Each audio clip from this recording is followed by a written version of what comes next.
क्या इंसान कभी देवताओं जैसी शक्तियों का मालिक था? क्या 144 सिद्धियों का वो ज्ञान जिसे हजारों साल पहले दुनिया से छुपा दिया गया आज भी कहीं मौजूद है? और अगर है तो आखिर किससे छुपाया जा रहा है? क्या कारण है कि कुछ लोग बिना मेहनत के भी ताकतवर बनते जा रहे हैं? क्यों दुनिया के सबसे अमीर और शक्तिशाली लोग हिमालय के गुप्त साधुओं से जुड़े हुए हैं? क्या सच में कुछ परिवार सदियों से एक ऐसे रहस्य की रक्षा कर रहे हैं जो पूरी मानव सभ्यता को बदल सकता है?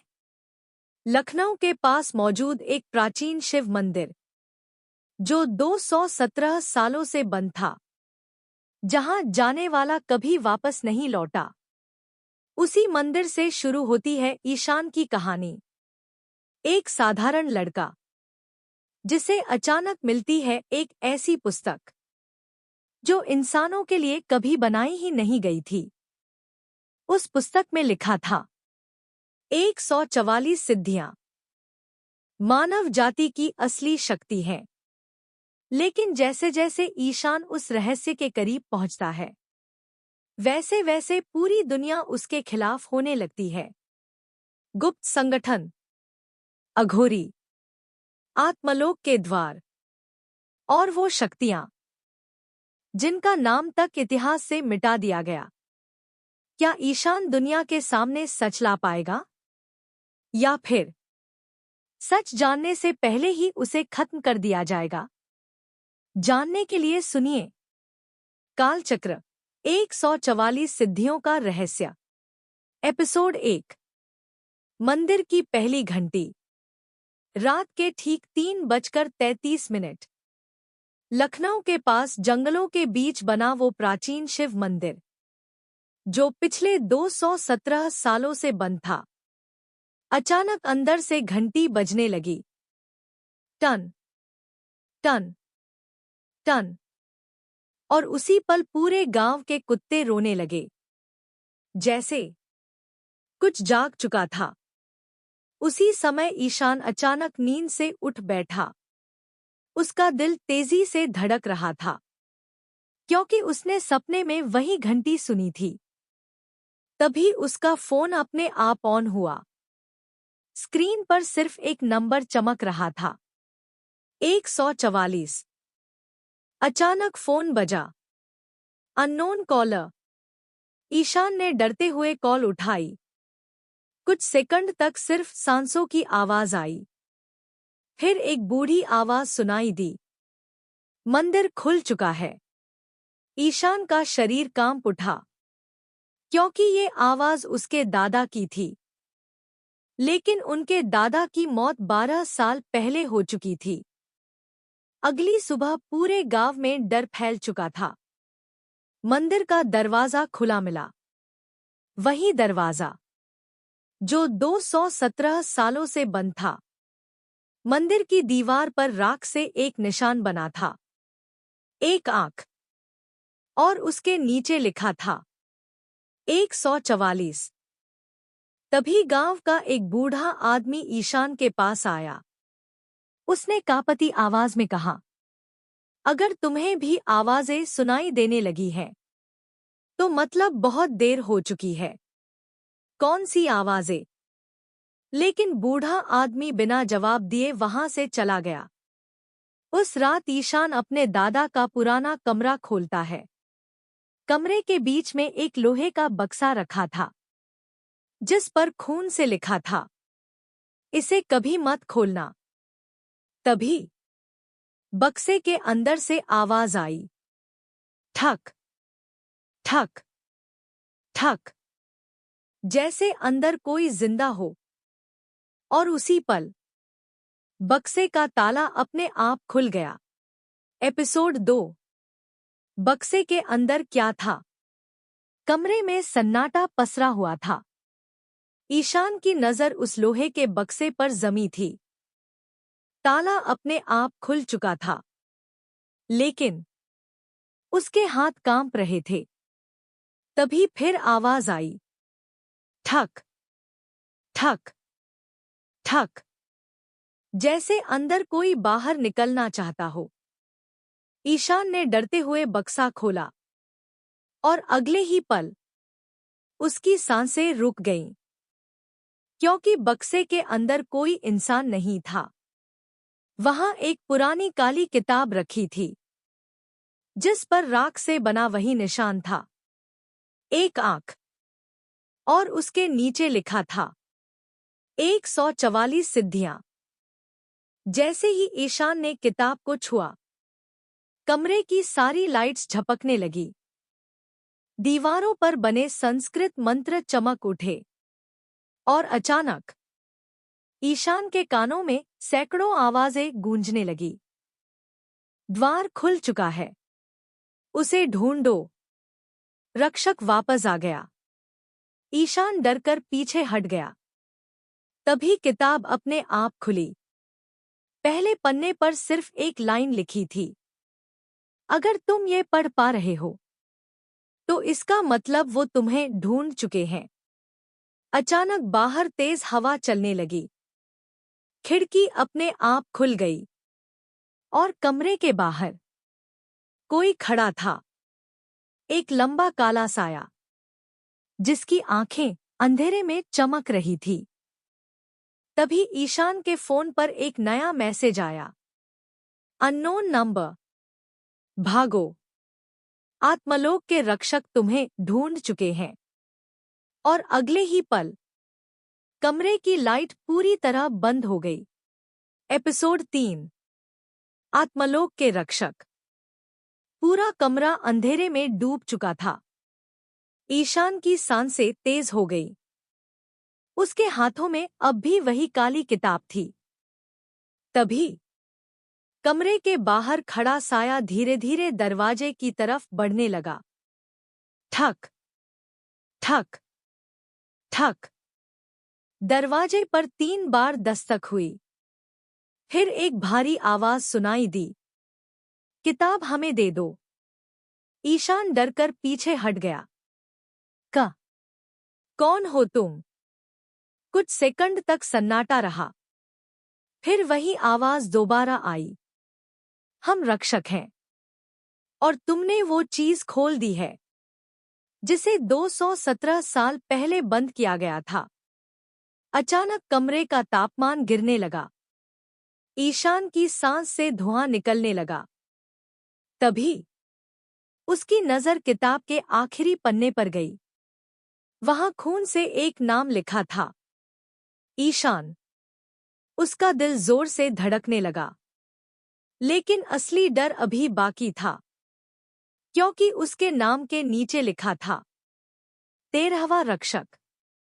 ये कैसे हो सकता है? तभी दरवाजा अपने आप खुल गया। लेकिन बाहर कोई नहीं था, सिर्फ अंधेरा, गहरा काला अंधेरा। और उसी अंधेरे के बीच 2 चमकती आंखें। ईशान डरकर पीछे हटने लगा। लेकिन तभी किताब अपने आप हवा में उठ गई। उसके सारे पन्ने तेजी से पलटने लगे और अचानक एक पन्ने पर आकर रुक गए। उस पन्ने पर एक तस्वीर बनी थी, एक शिव मंदिर, वही मंदिर जहां कल घंटी बजी थी। लेकिन तस्वीर में सबसे डरावनी चीज मंदिर नहीं थी, बल्कि मंदिर के सामने खड़ा इंसान था। क्योंकि वो इंसान बिल्कुल ईशान जैसा दिख रहा था। और तस्वीर के नीचे लिखा था, मृत्यु द्वार दोबारा खुलने वाला है। तभी कमरे के बाहर से किसी के चीखने की आवाज आई। ईशान तुरंत खिड़की की तरफ भागा। लेकिन बाहर जो उसने देखा, उसे देखकर उसके पैरों तले जमीन खिसक गई। क्योंकि गांव का वही बूढ़ा आदमी हवा में लटका हुआ था और उसकी आंखें पूरी तरह काली हो चुकी थी। एपिसोड 4, काली आंखें। गांव का बूढ़ा आदमी हवा में लटका हुआ था। उसकी आंखें पूरी तरह काली पड़ चुकी थी और उसका शरीर धीरे धीरे ऊपर उठ रहा था। ईशान डर से जम चुका था। तभी उस बूढ़े की गर्दन अचानक ईशान की तरफ मुड़ी और उसके मुंह से एक साथ कई आवाजें निकली। 13वां रक्षक वापस आ गया। अगले ही पल उसका शरीर जोर से जमीन पर गिरा। धड़ाम। ईशान भागता हुआ बाहर पहुंचा, लेकिन तब तक बहुत देर हो चुकी थी। बूढ़े आदमी की सांसें बंद हो चुकी थी। उसके हाथ में एक पुराना कागज था, जिस पर खून से लिखा था, आज रात मंदिर मत जाना। ईशान अभी वो कागज पढ़ ही रहा था कि अचानक पूरे गांव की बिजली चली गई। चारों तरफ अंधेरा फैल गया और उसी अंधेरे में मंदिर की घंटी फिर बजने लगी। टन टन टन। लेकिन इस बार सिर्फ घंटी नहीं बज रही थी, कोई मंत्र भी पढ़ रहा था। धीमी डरावनी आवाज में गांव के सारे लोग अपने घरों के दरवाजे बंद करने लगे। बच्चे रोने लगे। और तभी ईशान के फोन पर फिर मैसेज आया। Unknown number. अगर सच जानना है तो आज रात 3:33 पर मंदिर आना। ईशान की नजर मैसेज पर जमी रह गई, क्योंकि नीचे एक और लाइन लिखी थी, तुम्हारे दादा अभी भी जिंदा है। उसके हाथ कांपने लगे। ये कैसे संभव था? जिस इंसान का अंतिम संस्कार उसने खुद किया था, वो जिंदा कैसे हो सकता था? तभी उसके पीछे किसी ने धीरे से कहा, क्योंकि उन्होंने मौत को कभी स्वीकार ही नहीं किया। ईशान तुरंत पलटा, लेकिन पीछे कोई नहीं था। सिर्फ दीवार पर बना वही निशान, एक आंख। और इस बार उस आंख से खून बह रहा था। एपिसोड 5। 3:33। रात के 3 बजने वाले थे। पूरा गांव अंधेरे में डूबा हुआ था, लेकिन मंदिर की घंटी लगातार बज रही थी। टन टन टन। ईशान तेज कदमों से जंगल की तरफ बढ़ रहा था। उसके फोन की स्क्रीन बार बार ब्लिंक कर रही थी। Unknown number. लेकिन इस बार कोई मैसेज नहीं था। स्क्रीन पर सिर्फ एक टाइमर चल रहा था। 12:33। 12:32। 12:31। ईशान की सांसें तेज हो गई। जैसे जैसे टाइमर खत्म हो रहा था, वैसे वैसे मंदिर के आसपास की हवा भारी होती जा रही थी। अचानक जंगल के सारे पेड़ एक साथ हिलने लगे। हालांकि हवा बिल्कुल नहीं चल रही थी। तभी ईशान को पीछे किसी के कदमों की आवाज सुनाई दी। चर्र चर्र। वो तुरंत पलटा, लेकिन पीछे कोई नहीं था, सिर्फ अंधेरा। और उसी अंधेरे में दो चमकती हुई आंखें। ईशान तेजी से मंदिर की सीढ़ियां चढ़ने लगा। तभी उसके फोन का टाइमर खत्म हुआ। 12। और अगले ही पल मंदिर का विशाल दरवाजा अपने आप खुल गया। घररर। अंदर पूरा अंधेरा था, लेकिन मंदिर के बीचों बीच एक आदमी खड़ा था। लंबी जटाएं, सफेद कपड़े और हाथ में त्रिशूल। ईशान धीरे धीरे उसकी तरफ बढ़ा। कौन हो तुम? वो आदमी धीरे धीरे मुस्कुराया, फिर बोला, जिसे तुमने 12 साल पहले जलते हुए देखा था। ईशान का दिल जोर से धड़कने लगा, क्योंकि वो चेहरा बिल्कुल उसके दादा जैसा था। लेकिन सबसे डरावनी बात अभी बाकी थी, क्योंकि अगले ही पल उस आदमी की आंखें पूरी तरह काली हो गईं।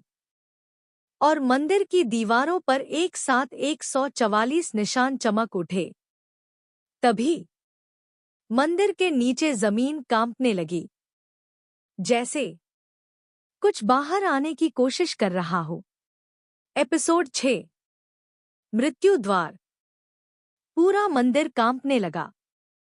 दीवारों पर बने 144 निशान लाल रंग में चमक रहे थे।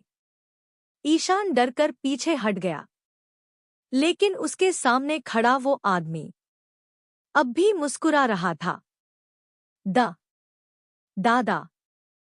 ईशान की आवाज कांप रही थी। वो आदमी धीरे धीरे उसकी तरफ बढ़ा, फिर बोला, मौत सिर्फ इंसानों के लिए अंत होती है, रक्षकों के लिए नहीं। अचानक मंदिर के बीचों बीच बनी जमीन फटने लगी। घरर।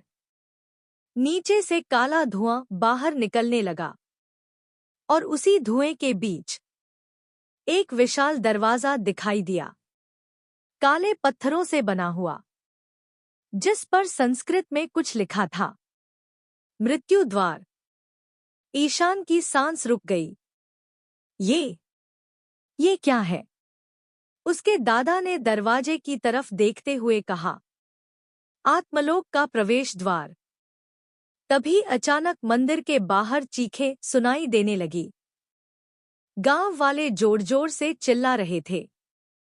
ईशान भागकर बाहर आया, लेकिन बाहर जो उसने देखा, उसे देखकर उसके पैरों तले जमीन खिसक गई। पूरा गांव अंधेरे में डूब चुका था, और गांव के लोग एक एक करके मंदिर की तरफ चल रहे थे, धीरे धीरे, बिना पलक झपकाए, जैसे कोई उन्हें कंट्रोल कर रहा हो। तभी भीड़ के बीच ईशान ने अपनी मां को देखा। उनकी आंखें भी पूरी तरह काली हो चुकी थी। मान। ईशान उनकी तरफ भागा, लेकिन तभी पीछे से उसके दादा चिल्लाए, उन्हें मत छूना। क्यों? कुछ सेकंड तक सन्नाटा रहा। फिर उसके दादा धीरे से बोले, क्योंकि वो अब इंसान नहीं रहे। अचानक सारे गांव वालों ने एक साथ अपनी गर्दन ईशान की तरफ घुमा दी, और अगले ही पल सबने एक साथ कहा, द्वार खोलो। 13वें रक्षक। एपिसोड 7, 13वां रक्षक। पूरा गांव एक साथ ईशान को घूर रहा था। सैकड़ों काली आंखें, और सबकी आवाज एक जैसी, द्वार खोलो। 13वें रक्षक। ईशान डरकर पीछे हटने लगा। उसकी मां भी उन्हीं लोगों के बीच खड़ी थी। चेहरा बिल्कुल शांत, लेकिन आंखें पूरी तरह काली। मान, मुझे पहचानो। ईशान की आवाज कांप रही थी, लेकिन तभी उसकी मां के मुंह से भारी आवाज निकली, आत्मलोक जाग चुका है। अचानक गांव वालों के शरीर से काला धुआं निकलने लगा, और वो धुआं धीरे धीरे मंदिर की तरफ बढ़ने लगा, जैसे कुछ उस द्वार को खोलना चाहता हो। ईशान तुरंत पीछे मुड़ा। उसके दादा मंदिर के अंदर खड़े थे, लेकिन अब उनका चेहरा बदलने लगा था। उनकी त्वचा धीरे धीरे काली पड़ रही थी।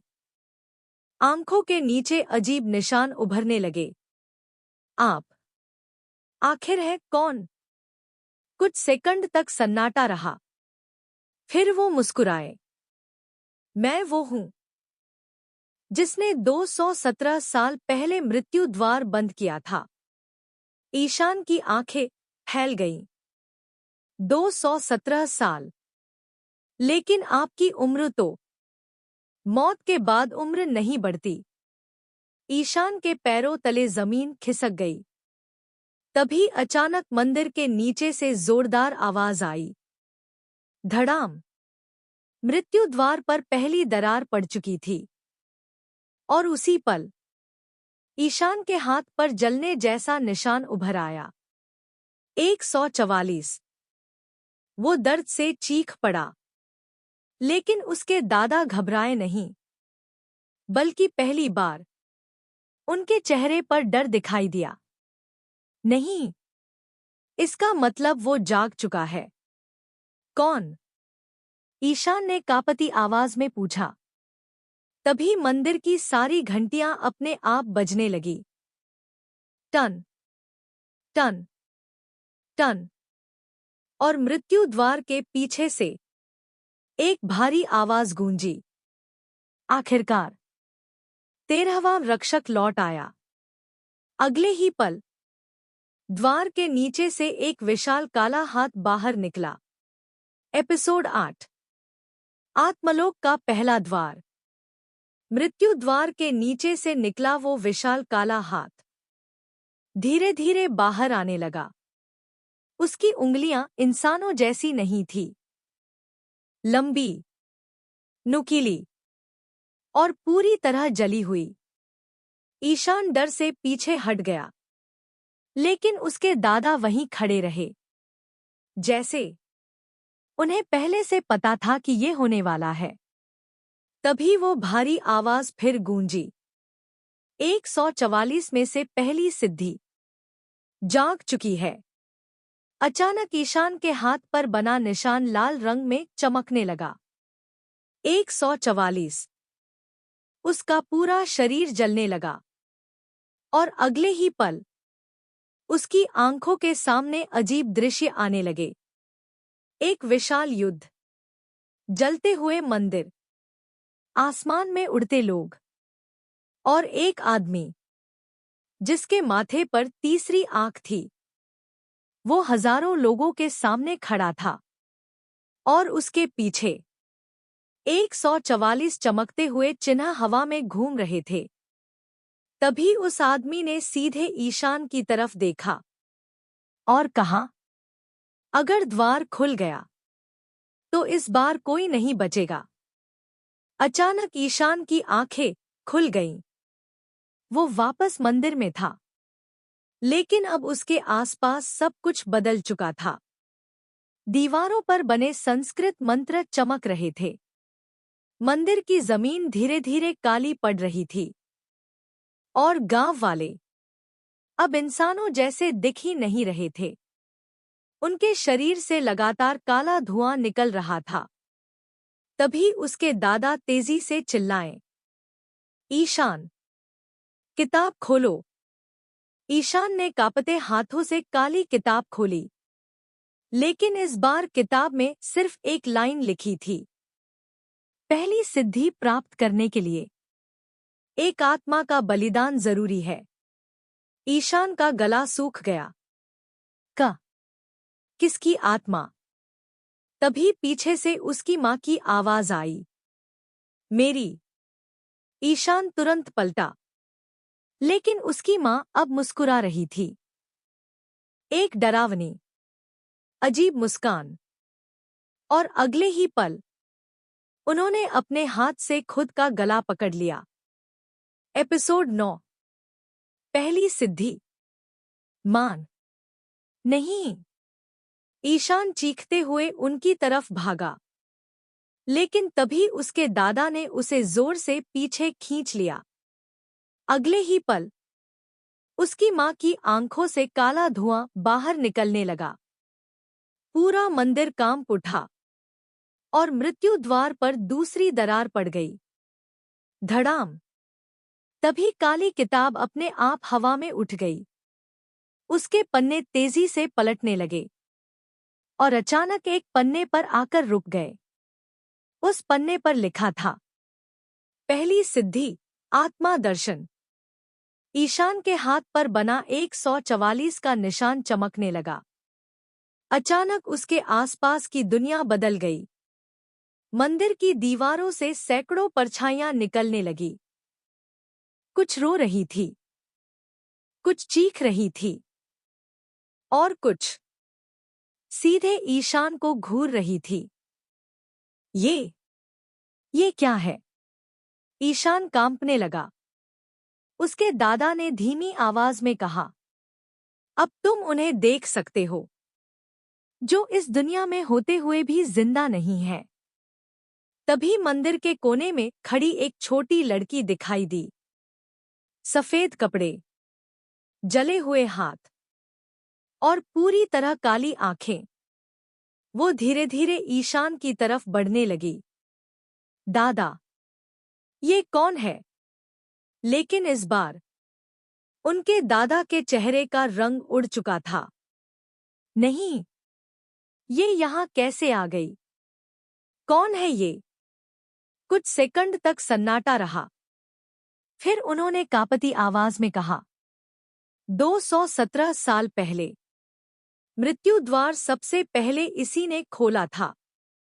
अचानक वो लड़की मुस्कुराई और अगले ही पल पूरे मंदिर की लाइट जैसी चमक एक साथ बुझ गई।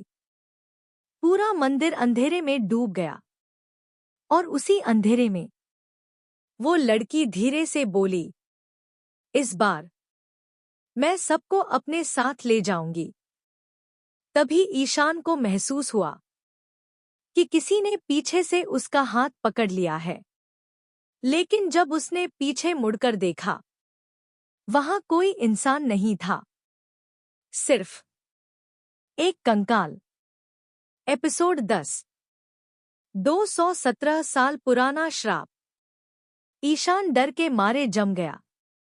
उस कंकाल का हाथ अब भी उसकी कलाई पकड़े हुए था, बर्फ जैसा ठंडा। और अगले ही पल उस कंकाल की आंखों में नीली रोशनी जल उठी। ईशान जोर से पीछे हट गया। तभी मंदिर में खड़ी वो छोटी लड़की हंसने लगी। धीमी, डरावनी हंसी। एक रक्षक लौट आया, अब बाकी भी लौटेंगे। अचानक मंदिर की दीवारों पर खून जैसा लाल रंग फैलने लगा और उन्हीं दीवारों पर अजीब दृश्य दिखाई देने लगे। 217 साल पुराना गांव, जलते हुए घर, भागते हुए लोग और मंदिर के सामने खड़े 13 आदमी। उन सभी के हाथों पर 144 का निशान था। ईशान की सांसें रुक गईं, क्योंकि उन 13 लोगों में से एक चेहरा बिल्कुल उसी जैसा था। ये मैं हूं, उसके दादा ने धीरे से कहा। नहीं, वो तुम्हारा पिछला जन्म है। अचानक मंदिर में तेज हवा चलने लगी। काली किताब अपने आप खुली। इस बार उसमें एक नक्शा बना था, मंदिर के नीचे का नक्शा। और नक्शे के बीचों बीच लिखा था, आत्मलोक का पहला द्वार। तभी वो छोटी लड़की अचानक गायब हो गई। लेकिन अगले ही पल उसकी आवाज पूरे मंदिर में गूंजने लगी। अगर दूसरा द्वार खुल गया तो इस बार सिर्फ गांव नहीं, पूरी दुनिया खत्म होगी। धड़ाम। मृत्यु द्वार पर तीसरी दरार पड़ चुकी थी और दरार के अंदर से सैकड़ों हाथ बाहर निकलने लगे। तभी ईशान के हाथ पर बना निशान फिर चमक उठा। लेकिन इस बार 144 के नीचे एक नया नंबर उभर आया, 143। ईशान घबरा गया। इसका मतलब क्या है? उसके दादा की आंखों में पहली बार डर दिखाई दिया। उन्होंने धीरे से कहा, एक सिद्धि जाग चुकी है और अब तुम्हारे पास सिर्फ 143 बची हैं। अचानक मंदिर के नीचे से किसी के जोर से चिल्लाने की आवाज आई, रक्षक को नीचे लाओ। और अगले ही पल मंदिर की जमीन टूट गई। ईशान सीधा अंधेरे गड्ढे में गिरने लगा।